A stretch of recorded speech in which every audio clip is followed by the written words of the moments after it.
계속해서 성령님에 대해서 우리가 말씀을 나누고 있습니다. 그리고 제가 에드몬 다녀온 이후에 주일날 당분간 또 주일날 이런 주제로 한번 말씀을 계속 연결해서 한번 나눌까 생각합니다. 주제는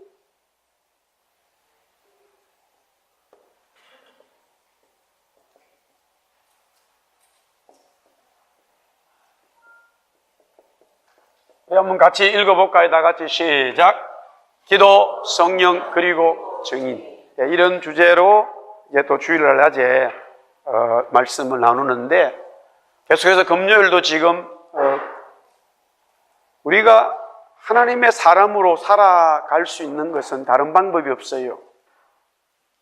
오늘날 표현으로 하면 성경에 성령 하나님의 도우심을 받아야 돼요. 우리 한번 따라합시다. 성령님 도와주세요. 할렐루야. 이 방법밖에 없어요. 성령 하나님이 우리를 도와주셔야 돼. 우리가 무엇을 하든지 하여튼 성령 하나님이 도와주셔야 돼. 사람도 의지하지 말고 환경도 의지하지 말고. 다윗이 이제 계속적으로 그렇게 고백하고 살았어요. 오늘 이 시편 51편은 오늘 시편 51편의 주제는 정직한 영 성령님.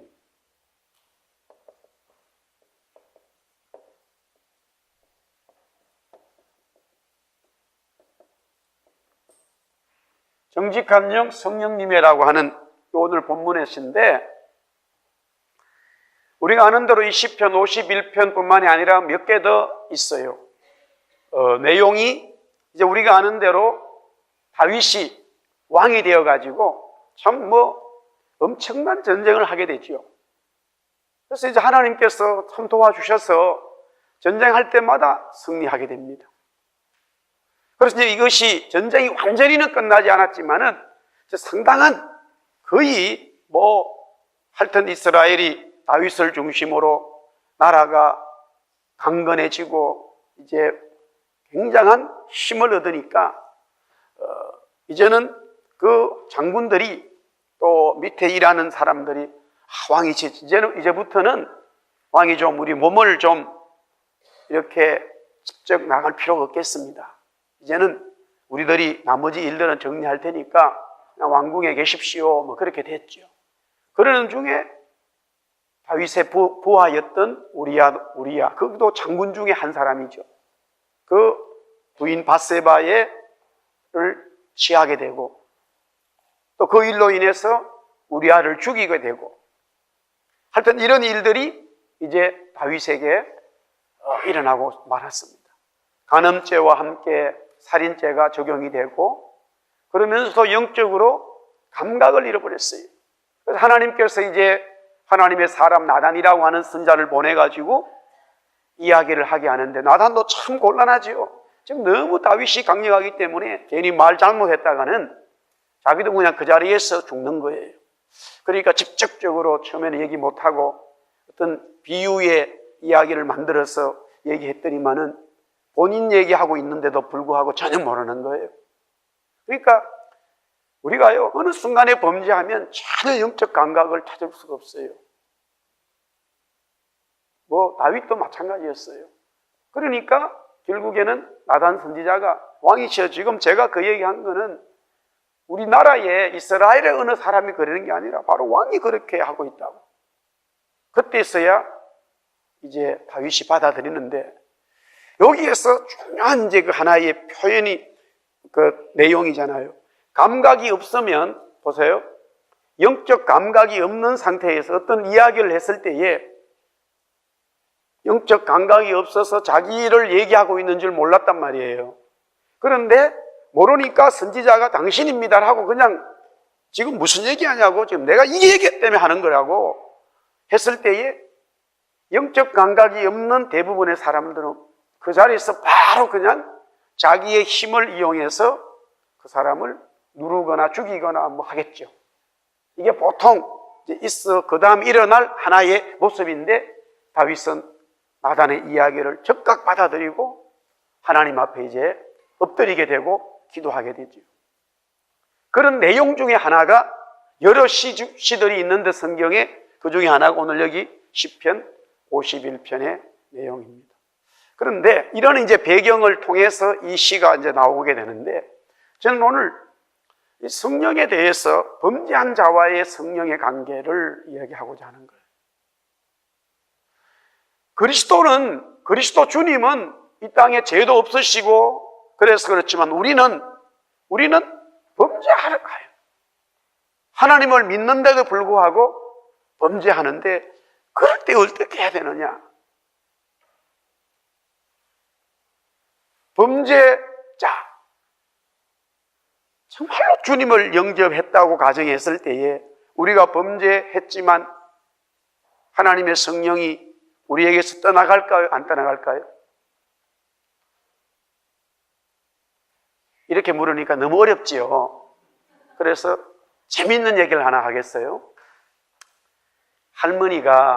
어떤 할머니가 여기 밴쿠버를 방문을 했는데 이제 다시 한국으로 돌아가게 된 모양이에요.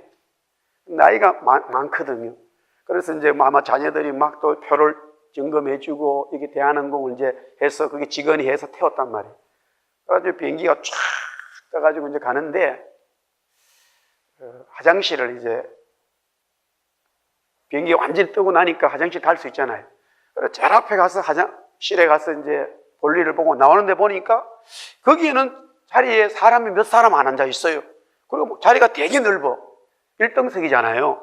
그래가지고 저기는 복잡하고 막 자기 중간에 앉아가지고 좁은데, 그래, 자기 거기에 앉은 거예요. 왜 이런 남은 자리가 있냐. 그래가지고 거기 푹 앉은 거라. 그러니까 이제 스튜디오스가 와가지고 할머니 여기 앉으면 안 된다고. 그러니까 무슨 소리죠. 남은 자리, 여기 비어있는 그냥 가는 거 이거 타고 가면 안 되냐고. 막 막무가내로 그러는 거예요. 아무리 얘기도 안 되는 거야. 근데 그 옆에 어떤 그 중년 신사가 신문을 이렇게 그래도 뭐 조선일보인지 하여튼 한국일보인지 보고 있다가 막 싸우니까 할머니한테 귓속말로 뭐라고 얘기했대요. 그러니까 할머니가 금방 일어나 나가더래요. 그래서 스튜디오스가 물어봤대요. 아니, 아저씨 뭐라고 얘기했냐 그러니까 아저씨가 웃으면서 할머니 여기 앉아있으면 일본 갑니다 그랬대. 여기는 일본 가는 자리라고 그랬대요. 그러니까 버티기 일어나더니만 자기 자리로 가더래요. 웃을 일이 아니에요. 우리가 구원받고 살아가는데도 어느 때는 어디 있는지를 모른다니까. 내가 지금 어디를 가고 있는지, 내가 진짜 하나님의 사람으로 살아가고 있는지를 전혀 모르고 있는 거예요. 무슨 기차나 버스 같으면 돌아다니는 것 같으면 모르겠지만 비행기가 대한민국까지 어디 일본 가겠어요. 그래서 순간적으로 하나의 우시개소리지, 웃기는 얘기지. 우리가 구원받은 사람들이요, 정말 어떨 때는 여기 무엇 때문에 사는지도 어떨 때 모를 때가 너무 많아요. 그런 우리의 모습들이 중간중간에 있단 말이에요.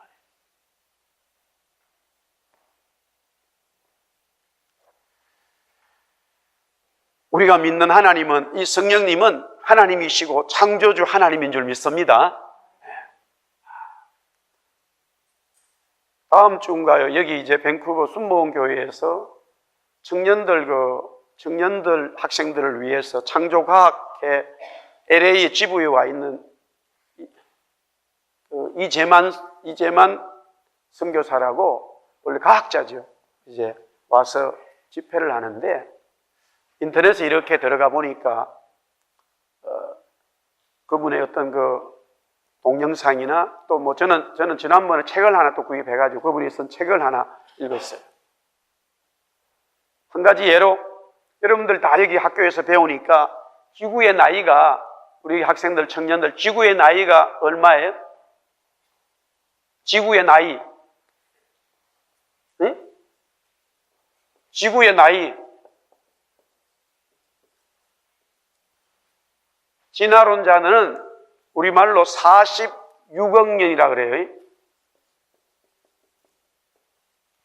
46억 년. 과학에서는.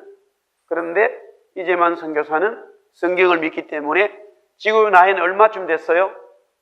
6,000년 정도 됐죠. 6,000년밖에 안 됐어요. 지구의 나이는 6천년밖에 안 됐어요. 그런데 이 46억 년이라는 우리가 전문적으로 우리 영어로는 어떻게 하는지 모르요. 우리 한국말은 중생대, 고생대 이런 거 있잖아요. 그런 게 있어가지고 시간이 엄청나게 돼가지고 그게 빅뱅이라 그러잖아요. 우주가 터져가지고 이런 별들이 만들어지고 그 다음에 지구에 이렇게 됐단 말이에요. 그런데 진짜 그런 억지는 없대요. 자기가 예수를 믿기 때문에 그런 게 아니라 과학자로서 진짜 그런 억지들은 그렇게 억지를 쓰는 억지가 없대요. 신기한 거는요, 지구든 별들이요 전부 다 자전하고 공전을 하는데 똑같이 자전하는 데가 거의 없대요. 그러니까 실제 우리 지구가 어떻게 돌아요? 자전은 요래 도는 거 아니에요. 그죠? 자전 맞지? 그리고 요래 도니까 낮과 밤이 있는 거 아니에요. 낮밤이. 그런데 요래 돌면서 어떻게 해요? 요래 돌면서 앞으로 간단 말이에요. 이렇게 앞으로 요래 간단 말이야. 여기 돌고 나니까 365일 걸리는 거 아니에요. 그죠?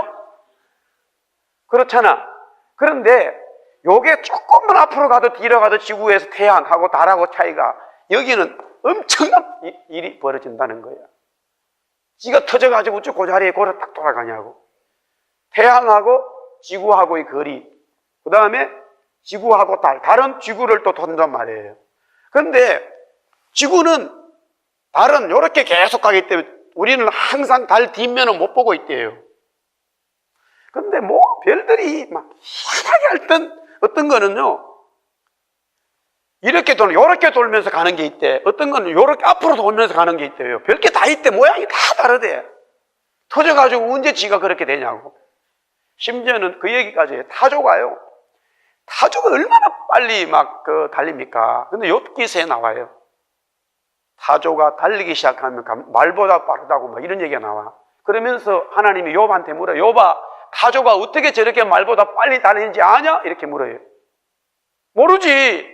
하나님이 만드셨는데. 그런데 진화론자는 그런데요, 조금 있으면 또 타조가 날 수도 있다고. 처음부터 그렇게 안 만들어놨다니까. 날개를 다 만들었지만은요, 타조가 날개가 있지만 날지 못하게 하나님 만드신 거예요. 그냥 막 뛰다들어. 그런데 거기 욥기서도 그러잖아요. 알을 놓으면은 이게 멍청해가지고 알을 막 버려. 근데 타조는 알을 놓으면 알 놓고 지 맘대로 돌아다닌대요. 왜 그래요? 하나님 그렇게 만드신 거예요. 할렐루야. 그렇게 만든 거예요. 그렇기 때문에 이 성령님은 하나님의 창조주예요. 지금 우리가 계속, 저는 이제 제자훈련을 하면서도 성령 얘기하지만은, 여러분들에게 계속 금요 기도하고 제자훈련을 하고 그러는데, 성령님 얘기하면 방언하고 병 고치고 자꾸 이것만 생각을 해. 그렇게나 얘기해도 따라합시다. 성령님은 하나님이십니다. 할렐루야. 하나님이세요. 하나님. 성령님은 홀리 스피릿 가시단 말이에요. 창조주 가시. 성령 하나님은 창조주의 창조자. 그러니까 다윗이 나단 선지자의 이야기를 듣고 왜 오늘 정직한 영, 성령에 대해서 발버둥을 치면서 엎드리고 있는지를 우리는 진짜 제대로 알아야 돼요.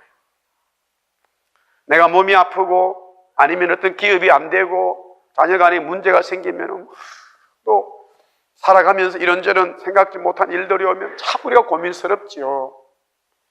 솔직히 그래요. 저도 마찬가지예요.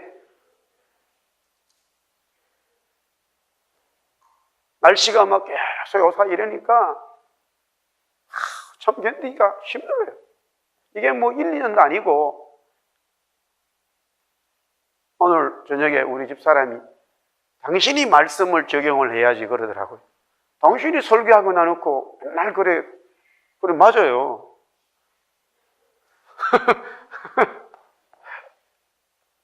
힘이 드니까 하루 이틀 나니까.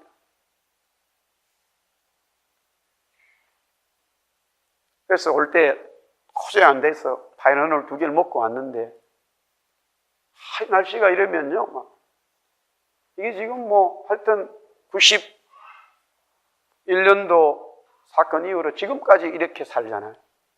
겨울에 특별히 밴쿠버에 비가 오고, 날씨가 계속 이러니까. 건강해가지고 전혀 그런 아픔도 없으면은 신방하거나 제자훈련 아닌 그런 시간, 남은 시간들이 많잖아요. 그러면은 여러분들 설교를 위해서 말씀을 계속 준비하면, 저는 성경을 보면 그렇게 좋은데 앉아있을 수가 없어요. 성경을 보고 앉아있으면 계속 이게 말씀이 글을 쓸 수가 있는데, 아프니까 제가 스스로 하나님 이게 여러분들 보기도 미안스럽고,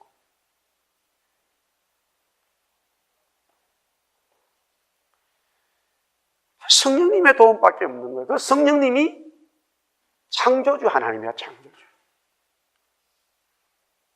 다윗이 지금 왜 성령님의 도움을 구하고 그분 앞에 엎드릴 수밖에 없는 것은, 진짜 그분이, 다윗이 성령 하나님을 알고 있다는 사실이에요. 우리가 인간이기 때문에 실패할 수 있고 부족할 수 있지만, 그때에 무엇을 붙들고 가느냐, 그게 진짜 더 중요한 거예요. 물론 다윗이 범죄하지 말아야 되지요. 범죄하지 말아야 되지만, 범죄한 이후에, 실패한 이후에, 문제가 있는 이후에 우리의 모습이 더 중요해요. 할렐루야. 우리는 그리스도 주님이 아니기 때문에 그것을 오늘, 그렇게 우리는 굉장히 위로를 받을 수 있어요. 오늘 이 다윗의 이 말씀을 통해서.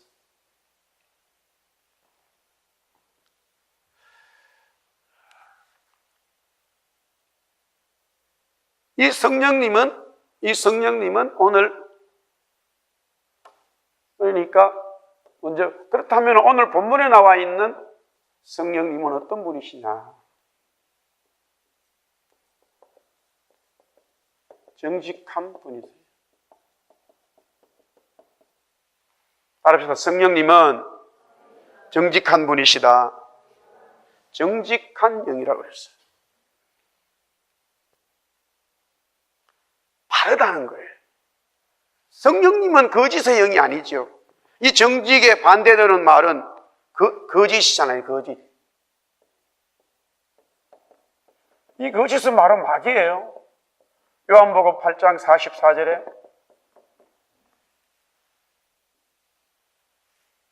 성령님은 저와 여러분들에게 정직한 은혜를 주시는 거예요. 할렐루야. 정직한 은혜를 주시는 거예요. 그러나 마귀는 거짓을 주는 거야. 거짓을 진실처럼 주는 거야. 그런데 성령님이 우리에게 말씀하시는 거는 진실인데 우리는 자꾸 거짓처럼 받아들여. 그게 희한한 거예요. 마귀가 우리한테 말할 때는 거짓을 얘기하는데 우리는 그만 진실로 받아들이고, 성령님이 우리에게 말씀 주시는 것은 정직한 진실된 말씀을 주시는데 우리는 그것을 진짜로 안 받아들이는 거라. 성령님이 주시는 은혜를 다 진실로 받아들이면 우리가 겁낼 거 없잖아요. 할렐루야. 그렇잖아요. 성령께서 나와 너와 함께 한다. 두려워하지 말라. 그러면 두려워하지 말라는 거야. 그러나 실제는 불의하고 있단 말이에요. 안 받아들였다는 이야기죠. 어쨌든 성령님은 정직한 분이세요. 틀림이 없어요. 이 우주를 만드시고 동물을 만드시고 바다를 만드시고 모든 생물을 만드시고, 이 세상에서 가장 큰 동물이 지금 현재에 무슨 동물인지 아세요? 바다와 육지에 있는 동물, 현재에 바다와 육지 다 합해서 가장 큰 동물이 뭘까요?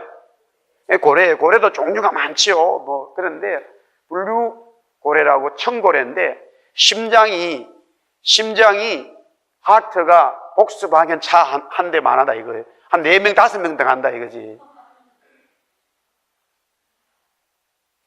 고래가 엄청 크잖아요. 누가 만들었냐고. 성령님이 다 그 몸에 맞추어서 다 만든다는 거죠.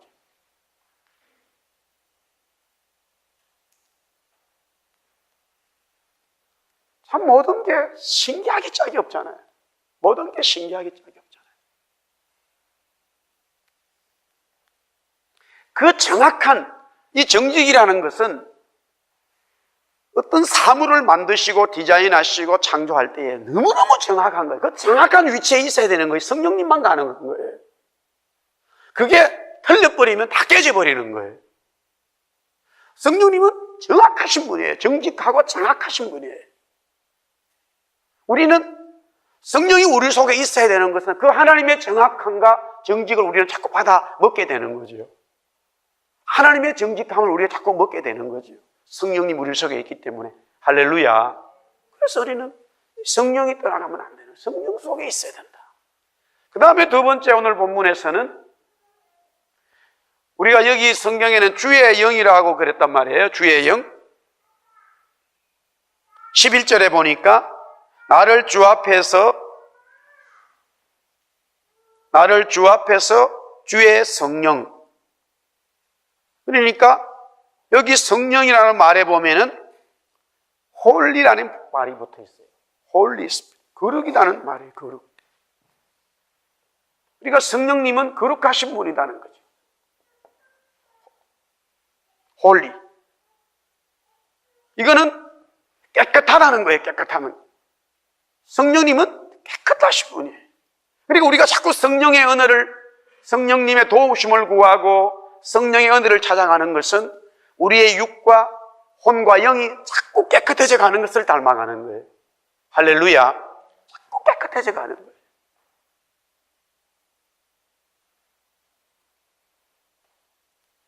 자꾸 성령님의 은혜를 구하고 성령님을 따라가는 삶은 우리의 삶이 깨끗한, 거룩하다는 것은 흠이 없다는 거예요. 깨끗하다는 것을 말하는 거예요. 그 다음에 이 세 번째에 성령님은 주의 영이라 했기 때문에 여기 주단 말이에요. 주님이단 말이에요. 이건 다른 말로 이 신학적인 표현을 하면 예수님이에요. 그래서 이제 신약 성경에는 예수의 영이라는 말을 쓰기 시작했어요. 예수의 영이라.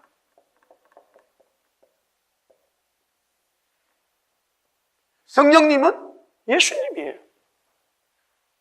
그런데 성령님은 또 하나님의 영이라는 말을 쓰기 때문에 예수님인가 동시에 하나님인 것을 말씀합니다. 이게 전부 다 창조주라는 뜻이죠. 창조. 따라합시다. 성령님은 창조주다. 할렐루야. 성령님은 창조주라는 거예요. 성령님은 정직하신 분이고 거룩하신 분이고 성령님은 창조주다. 그런데 이런 성령님이 네 번째 중요한 것은 뭐냐면은 너무나 중요하죠. 오늘 여기 보니까 10절, 11절 우리 한번 다시 읽어볼까요? 다 같이 시작. 하나님이여 내 속에 정한 마음을 창조하시고 내 안에 정직한 영을 새롭게 하소서. 나를 주 앞에서 쫓아내지 마시며 주의 성령을 내게서 거두지 마소서. 10절 11절에 그 성령이 거룩하고 그 성령이 정직하고 그 성령이 창조주 하나님인데 그 성령님이 또 어디 계셔요? 10절 11절에 어디 있어요? 내 안에. 할렐루야. 따라서 성령님이 내 안에 계신다. 놀라운 진리입니다. 내 안에 있단 말이에요.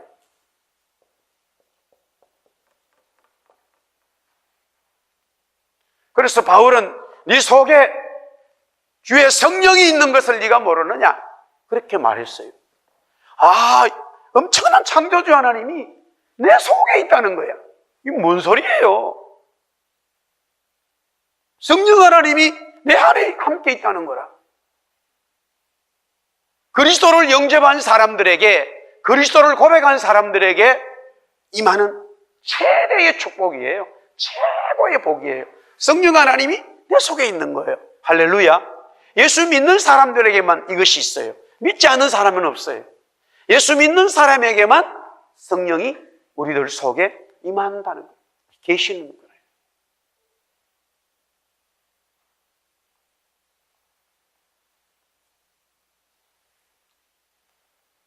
성령의 회복이 우리 속에 있어야죠. 성령이 나를 주관하도록 해야 되죠.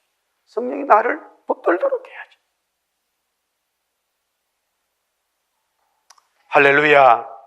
자, 그런데 이런 성령의 은혜를 누렸던 다윗이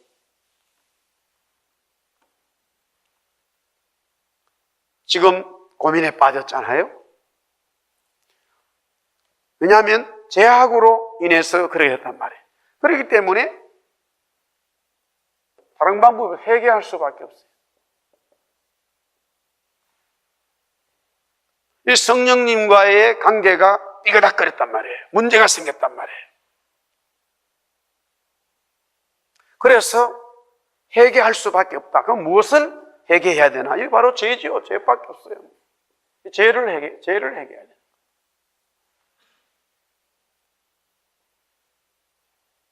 이 죄가 내 속에 있는 성령님과의 관계성이 깨져버리는 거예요. 그러니까 우리 따라합시다. 회개는 죄를 인정하는 것이다. 이 죄를 인정하는 거예요. 이 죄를 인정해야 돼요.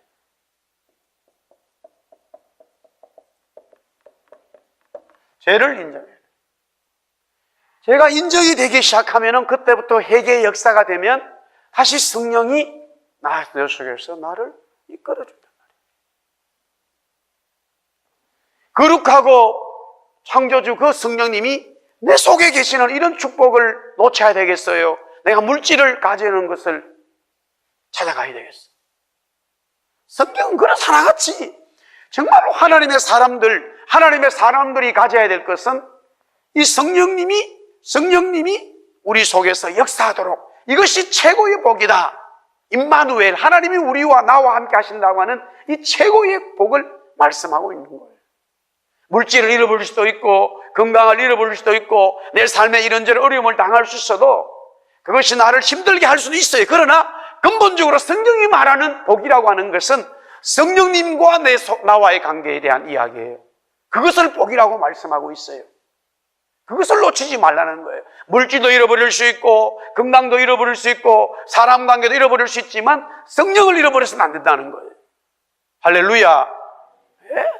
그런데 오늘 여기 보니까 다윗이 이런 일이 일어난 것은 죄악 때문에 그렇게 되니까 이 성령님과의 다시 회복은 회개가 돼야 된다는 거 없어요. 죄를 인정하는 거예요. 죄를 인정하는 거예요. 하여튼 성경은 우리가 범죄한 것에 대해서 인정하고 하나님 앞에 다시 엎드리면 하나님은 다 그 죄를 또 용서해 주신다는 거예요. 그 사랑이 얼마나 큰지.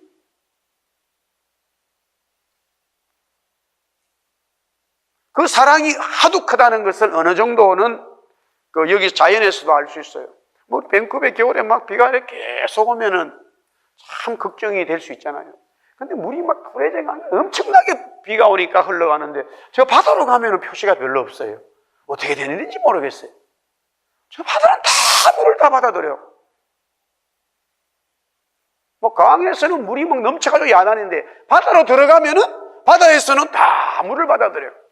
그리고 분명히 엄청난 강의 물은 전혀 소금이 없단 말이에요.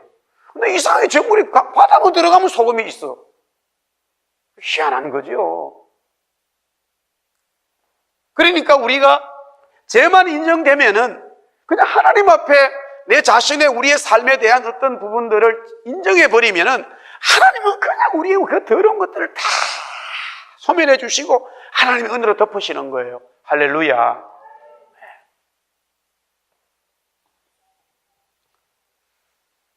그래서 우리가 이 죄에 대해서 조금 잘 알아야, 오늘 이 다윗이 여러 표현들을 했습니다만 이 죄를 인정해야 되는데 오늘 이 죄에 대해서 다윗이 한 4가지 정도로 이야기를 합니다. 그 첫 번째는 이 죄가 항상 우리들 앞에 있어요.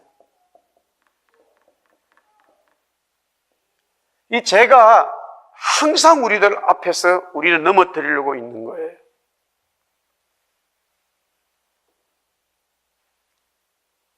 삼 절 한번 읽어볼까요? 3절. 3절. 다 같이 시작. 물은 나는 내 죄가를 아오니 내 죄가 항상 내 앞에 있습니다. 이거 참 우리가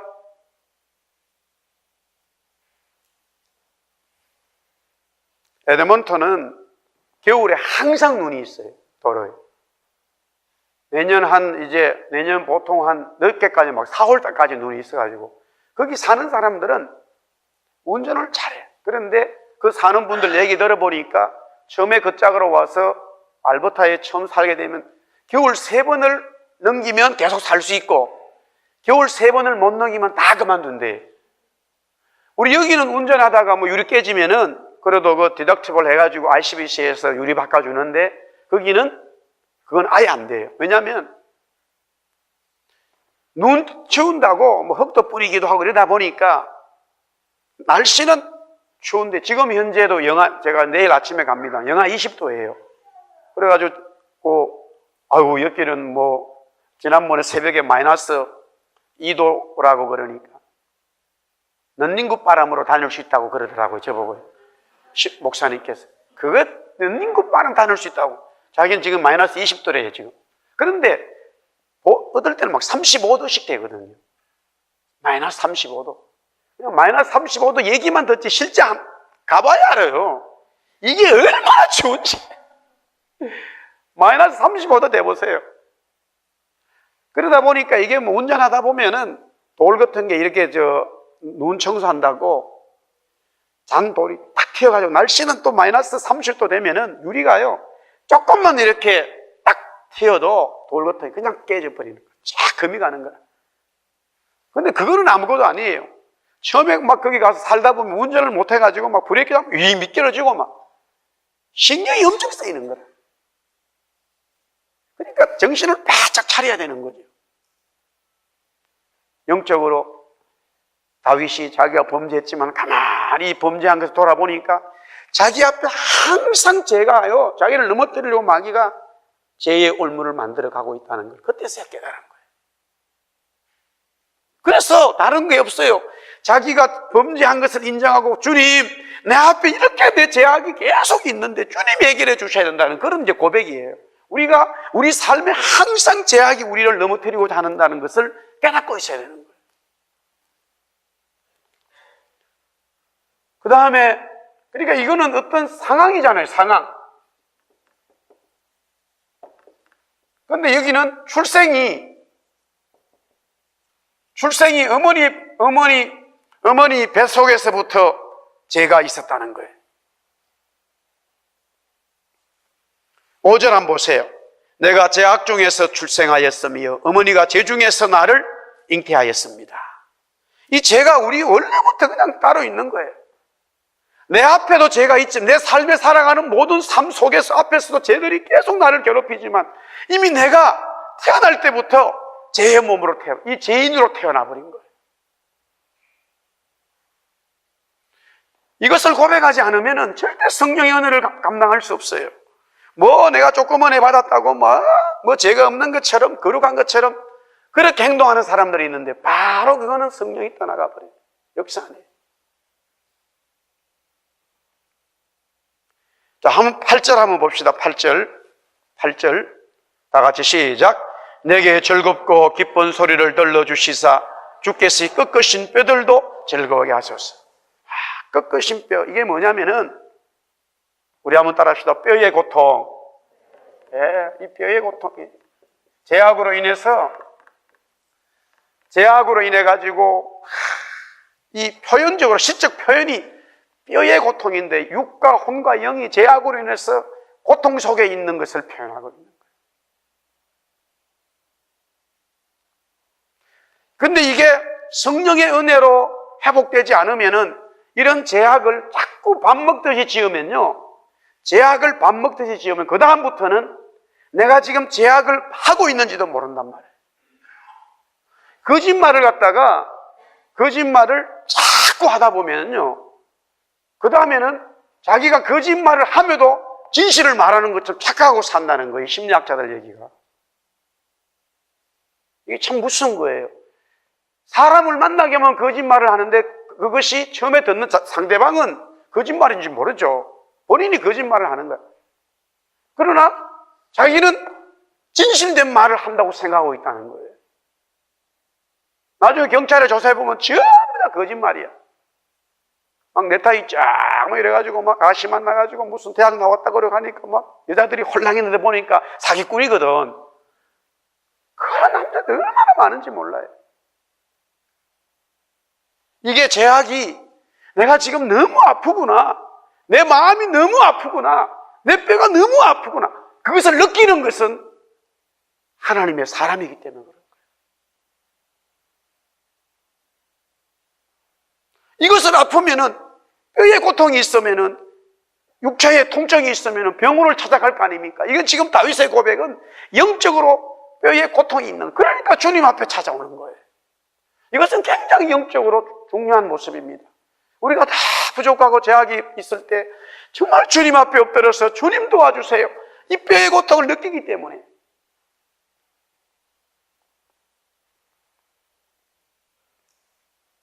자, 그 다음에 9절 말씀 우리 한번 볼까요? 9절 계속해서 같이 9절 시작. 주의 얼굴을 내 죄에서 돌이키시고 내 모든 죄악을 지웠소서. 네, 이게 죄악으로 인해 가지고 주님과 교통이 없단 말이에요. 교통이 끊어지네. 얼굴을 볼 수 없는 거예요. 얼굴을 못 보는 거예요. 이 얼굴을 보지 못한다는 말은 교제가 끊어져 버렸다는 거예요. 죄악으로 인해서. 그렇기 때문에 이런 상황을 다윗이 깨달았기 때문에 하나님 앞에 자기의 죄를 철저히 이 죄를 인정하고 해결되어야지만이 이 부분들이 해결되기 때문에.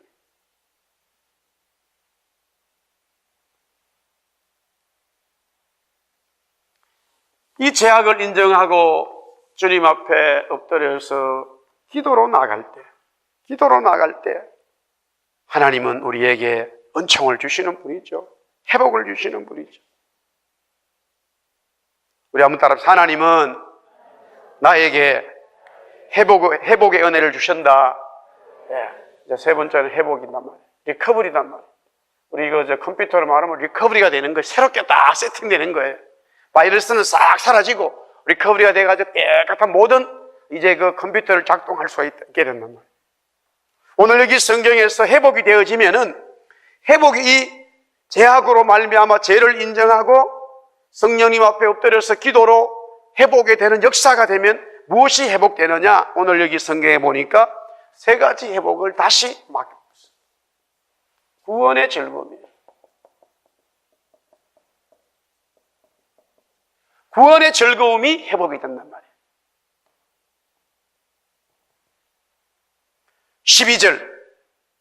12절에 보니까 주의 구원의 즐거움을 내게 회복시켜 주십시오. 그러니까 성령님이 내게 우리가 오늘 밤에도 기도합니다만 방언도 할 수 있고 안 할 수도 있고, 그러나 성령이 내 속에 역사한다고 했을 때에 가장 중요한 은혜가 뭐냐? 따라합시다. 구원의 즐거움이 회복된다. 할렐루야. 내가 어떤 기도를 할 때에 응답이 됐단 말이에요. 주님, 이런 볼펜이 필요합니다. 그래가지고 볼펜을 하나님이 주셨어요. 그 볼펜 응답 받은 게 너무 감사하지만 사실은 가만히 진짜 기도하게 되면은 이 볼펜 받은 거에 감사하면서 뭐예요? 내가 하나님의 자녀구나. 내가 하나님의 사람이구나. 내가 구원받은 사람이 확실하구나. 그것이 깨달아지는 거예요. 할렐루야. 구원의 즐거움이에요. 구원의 즐거움. 은혜 받은 즐거움이 막 회복되는 거예요. 성령이 나에게 역사했을 때에 가장 첫 번째는 내 구원의 은혜가 소멸되지 않아요. 구원받은 것에 대해서 너무 감사하고 감격하고 너무 좋은 거라. 구원받은 은혜가 너무 커.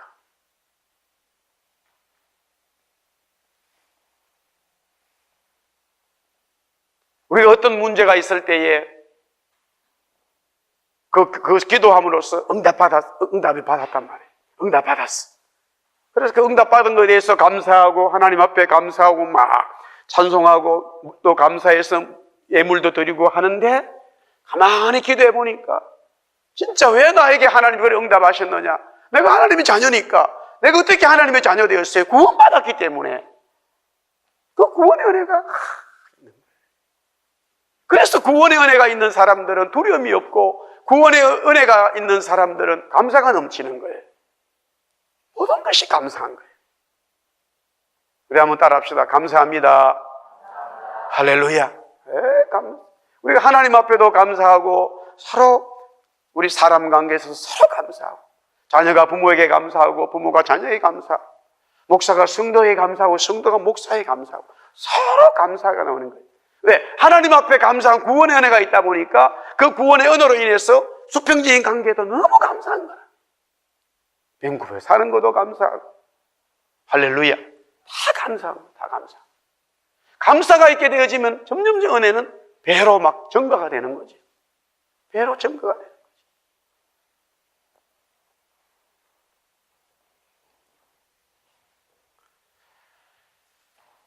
요사이는 인터넷에 보면 아이 있잖아요. 아이가 이렇게 정자 난자가 수정이 돼가지고 이 생명이 사람의 생명이 만들어지는 것도 보니까 뭐 이렇게 아주 한 3분, 4분 정도 축소해가지고 10개월짜리를 해가지고 이렇게 쫙 만들어가지고 아이 나오는 그 신비함을 갖다 이렇게 만들. 그 참. 지금 아무리 인간이 기계가 발달하고 기술이 발달해도요, 생명 자체를 못 만든다는 거예요. 생명을 못 만들어요. 어떻게 생명이 만들어지는지를 몰라요. 생명을 만들 수가 없어요. 하나님 창조주가 하나님이 만드신단 말이에요. 그런데 그 하나님을 우리가 구원받은 자녀가 되었다고 하셨을 때, 야, 얼마나 감사한지. 감사할 수밖에 없죠.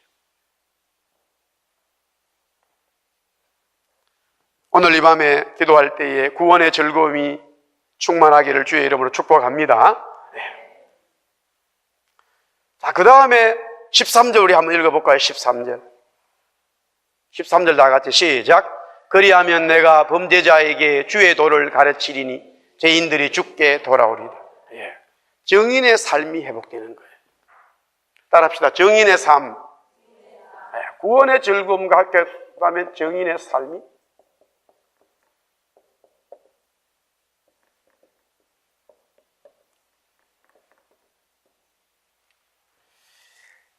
구원받은 것이 너무 감사한데 구원받지 못한 사람들을 보니까 그들에게 이 구원을 전가할 수밖에 없지요. 그런데 지금 다윗이 자기가 범죄함으로 인해서 사람들이 손가락질 한단 말이에요. 손가락질. 왕이 돼가지고 저렇게 했다고 막 손가락질 하니까 하나님의 영광이 가려워져. 그래서 하나님 앞에 엎드려서 주님 제가 잘못했습니다 하고 막 회개하고 눈물로 회개하니까 하나님의 성령께서 다윗의 기도를 들으시고 구원의 즐거움이 막 다시 회복되고 감사가 넘치니까 그때부터 당당하게 다시 사람들에게 하나님의 사람으로서의 모습으로 당신들이 하나님 앞에 돌아오세요. 나도 범죄했지만 하나님이 용서해 주십니다. 당당하게 정인의 모습으로 설 수 있다는 거예요. 참 우리는 그게 두 번째 우리의 삶의 즐거움이 돼야 되는 거예요. 내가 구원받은 것이 너무 감사하고 즐거움과 동시에 또한 이것을 그러지 못한 사람에게 하나님의 정인, 위트니스로 그리스도의 정인으로 그 삶의 회복이 일어나야 되는 거예요. 뭐 다른 말로 말하면 이거는 결국 선교고 전도지요. 아멘? 네, 그렇죠. 정말로 물질 때문에요. 행복하다고 해서 사람들이 그걸 따라갈 것 같죠? 절대 아닙니다. 절대 아니에요. 만약에 물질이 없어도 너무 감사하고 행복하면 옆에 사람이 당신은 어떻게 해서 그렇게 행복하냐고. 바울과 실라가 감옥에서 엄청 맞고 감옥에 갇혔잖아요. 그러니까 그 차고를 차가지고도 제가 몇 번 말씀을 드렸는데 너무 많이 맞았기 때문에 거기서 찬송하고 기도하기는 고사 그냥 꾹꾹 앓아야 돼, 아파가지고 그냥. 그런데 이 구원의 즐거움이 있다 보니까 그런 핍박이 전혀 문제가 안 돼.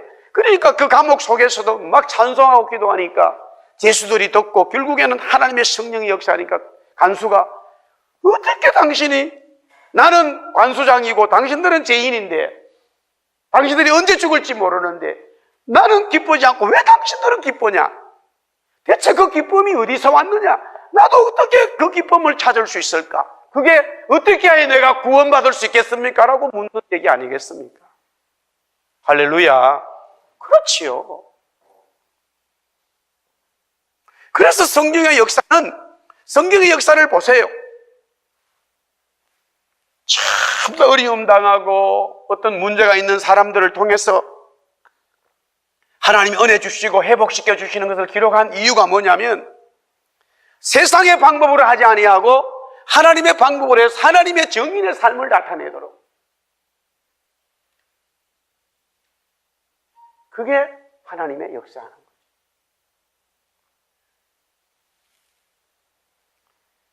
전혀 음악을 배우지도 아니고 그게 아무것도 배운 게 없는데 막 정말로 엄청나게 하나님께서 은혜 주셔서 그 사람이 음악을 하게 되면, 이야, 하나님의 이름이 높아나는데, 본인이 사실은 어릴 때부터 피아노 레슨 받고 막 인류 음악대학을 나오고 미국 가서 공부하고 막 독일 공부해가지고 음악을 한 데가, 사람들이 야, 저 사람은 공부를 많이 했기 때문에 음악 공부 많이 했어, 이렇게 다 생각한단 말이에요.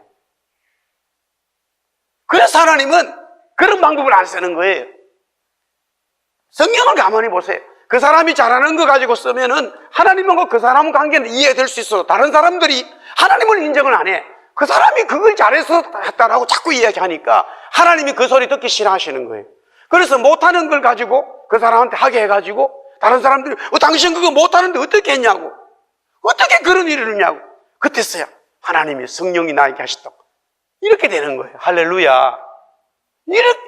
저도 하나님이라면 그렇게 할 것 같아요. 내가 그 소리 좀 많이 들으려고. 당연한 얘기잖아요. 저같이 머리 나쁜 사람도 그 생각하는데 우주를 창조하신 분께서 얼마나 머리가 좋아. 잘하는 거 가지고 시켜가지고 그 사람이야 겸손해서, 당사자는 겸손해서 하나님 감사합니다 하지만 옆에 사람들이 절대 그렇게 인정 안 한다니까요. 그 사람은 머리가 좋아가지고 공부 잘해가지고 잘했다고 이러지, 하나님이 하셨다고 그 말 안 해요. 절대 안 해요, 주위 사람들이. 우리 보세요. 요셉이 노예로 팔려갔다 하더라도요, 우리가 팔려갔다고 가정하더라고. 그래도 만약 이렇게 소설이라 그러면 이렇게 좀 해야지요. 보디발의 집에 갔더니 보디발이 요셉이 보니까, 야, 보통 머리가 좋은 게 아니야. 이게 히브리 청년이지만 이 친구가 그냥 둬서는 안 되겠어. 그래가지고 자기 이름으로 자기가 보증을 써가지고 이집트 왕립 학교에다가 집어넣어가 공부를 시켰단 말이에요. 그래가지고 이제 자기 밑에 비서관 시키고 이래가지고 막 진급시켜가지고 총리 됐다. 그렇게 할 수 있을 것 같아. 하나님은 절대 그런 방법을 안 쓰는 거예요. 공부 공짜도 못하게 하는 거예요. 학교 합자도 못 가게 만드는 거예요. 그리고는 노예로 제수로 그냥 완전히 그냥 있다가 어느 아침에 그냥 총대해버렸다니까요. 그러니까 바로 임금부터 시작해가지고 모든 이집트 백성들, 모든 민족들이 그냥 총리 앞에 하나님을 인정해야 되는 거예요. 할렐루야. 나도 드라마 쓰려면 그렇게 할 것 같아요. 문제는 얼마나 요셉이 힘든지 몰라. 그 가정이 요셉은 너무 힘들어. 하나님은 여기서 다 보고 계시는데 여기까지 오는 요셉은 얼마나 힘든지 몰라. 그러니까 우리가 너무 힘들지, 어떨 때는. 이걸 다 알고 가면 얼마나 좋겠어. 그런데 하나님께서 그렇게 하시는 이유는 우리를 뭐 하기 위해서요? 정인 삼아가지고 하나님 자신의 이름을 높이기 위해서 그렇게 하는 거예요. 할렐루야. 그것을 우리가 알면은 우리 현재의 고난과 어려움들을 자꾸 이길 수 있는 힘이 성령의 힘으로 이겨낼 수 믿습니다. 네. 마지막 세 번째는 예배가 회복이 되는 거예요.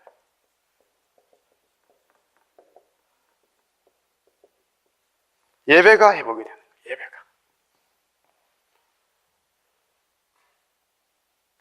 14절부터 19절까지는 전부 다 예배에 대한 이야기예요. 제사, 범죄, 온전한 번제를 기뻐하고 상한 심령은 이런 표현들, 내 입술을 열어주셔서 내 입이 주님을 찬송합니다. 내 혀가 주의 의를 14절에 높입니다. 노래합니다. 다 예배가 회복되는 거예요.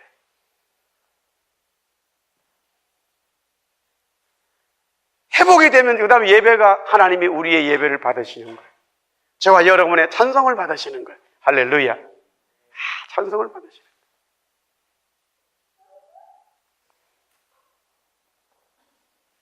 우리가 살다 보면 물론 우리의 로마서 12장 말씀처럼 우리 모든 삶이 예배인 줄 믿습니다. 삶이 예배인데 그래도 이런 공적인 예배에 오고 싶은데 올 수 없는 어떤 그런 환경들이 만들어질 수 있어요.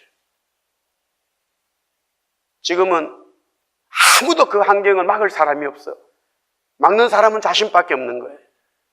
저녁에 오늘 비 오고 날씨던데 뭐 그 금요 기도회 갈 거냐 했고 막 가지 말지. 그럼 자기가 막는 거지 다른 사람 막을 사람이 아무도 없어요. 가끔씩 좀 이런 환란이 있어야 돼.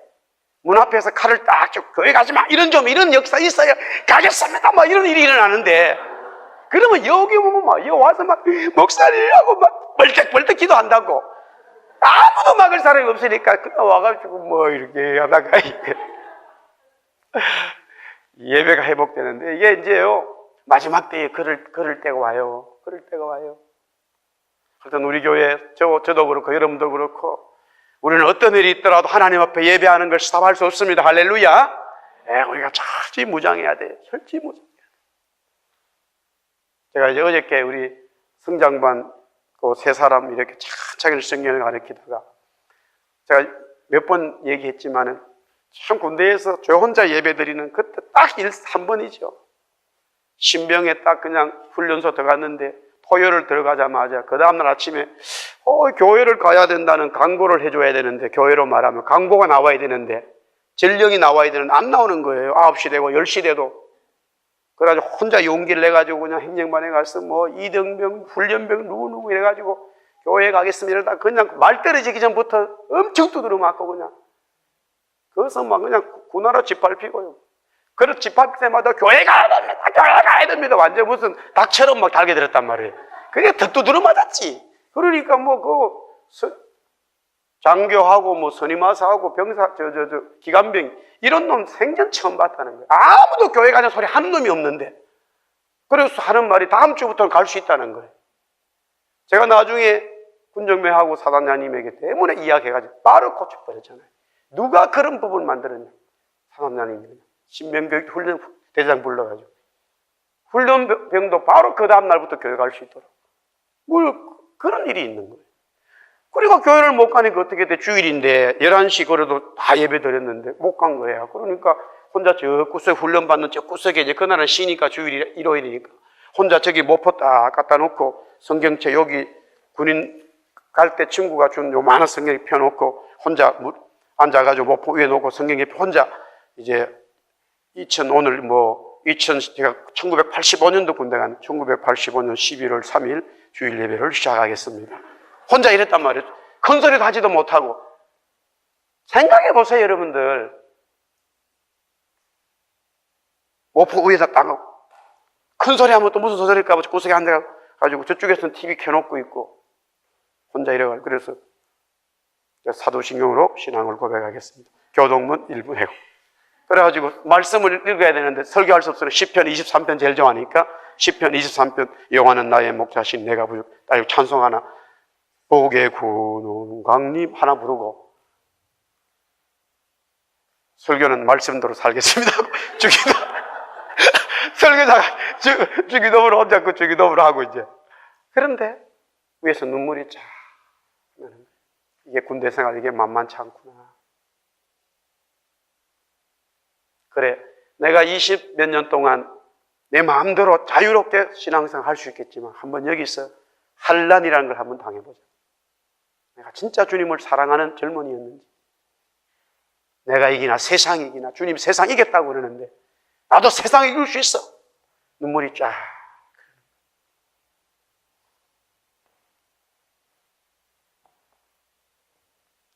물론 한 주 지나니까 이제 그 다음 주부터는 군대 갈 사람, 예배 교회 갈 사람, 그래가지고 교회 갈 사람 불러내지만은, 근데 마음속에는 한 주간 그래서 세월이 지나가지고 제가 군정면 됐을 때 사당장님한테 매일 사당장님을 만나니까 그분이 나한테 찾아와서 교회에 찾아오니까, 그래서 때문에 그래, 사당장님 이거 제가 이런 일이 있었다고.